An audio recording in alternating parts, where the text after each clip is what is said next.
He's ruffled some feathers with his straightforward and sometimes blunt approach to getting Detroit schools out of a decades-long drought. And while there's no doubt about Roy Roberts' passion, there is concern tonight that a purchase made under his watch is sending the wrong message.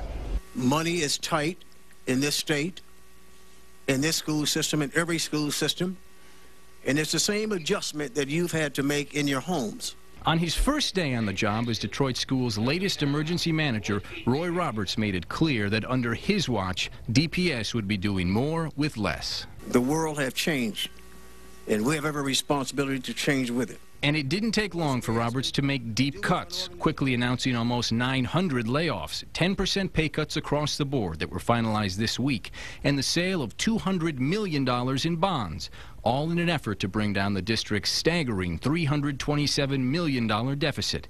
But amidst all the cuts, it's a recent purchase that's raising questions tonight about whether the district's sacrifice is extending to the top. Last June, during the same week Roberts took an axe to the Detroit school's budget, the district bought him a brand new $40,000 Chevrolet Tahoe. The Tahoe is used to chauffeur Roberts around the city. It's an expense the district said it needed to make. The previous vehicle, used by Robert Bob, needed extensive maintenance, they said, and racked up 110,000 miles. My last car had 230,000 miles on it. You do what you have to do when you're in a financial situation and a financial struggle. Ida Bird Hill is a proud mother of 2 DPS grads who's seen 12 district superintendents, CEOs, and emergency managers come and go. Like most parents, she supports Roberts, but fears that the money could have been better spent as the district makes drastic cuts. That $40,000 could have been 2 assistants to a teacher because they need that assistance, because they can't do it by themselves. We checked with other large districts, virtually all of them in far better financial shape than DPS, to see how their superintendents got around.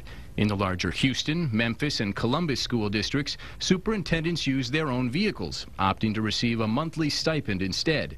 They average about $600 a month. In Los Angeles and Chicago, their superintendents use less costly Ford Crown Vics that are several years old. Charlotte's superintendent was offered a 2002 Buick Century but declined. He drives his own car instead. And in Boston, their superintendent wouldn't accept a car or a stipend. What are the things we need the most? Which ones are nice and which can we do without? Roberts is a retired vice president for General Motors, paid $250,000 a year from the district, and his spokeswoman tells Action News that the decision to purchase the Tahoe was made by DPS police, citing safety concerns. Regardless of who made the call, parents like Ida Bird Hill say it's a frill the district can't afford. You want me to have 60 kids in a classroom or 40 kids in a classroom because you don't have the money, but yet you had the money to buy a new car. That doesn't work well with parents. Roberts declined to speak with Action News on camera, but says the 10% pay cuts will apply to him as well. We should note when Robert Bob took the position of emergency financial manager in 2009, his transportation was a 4-year-old Dodge Durango.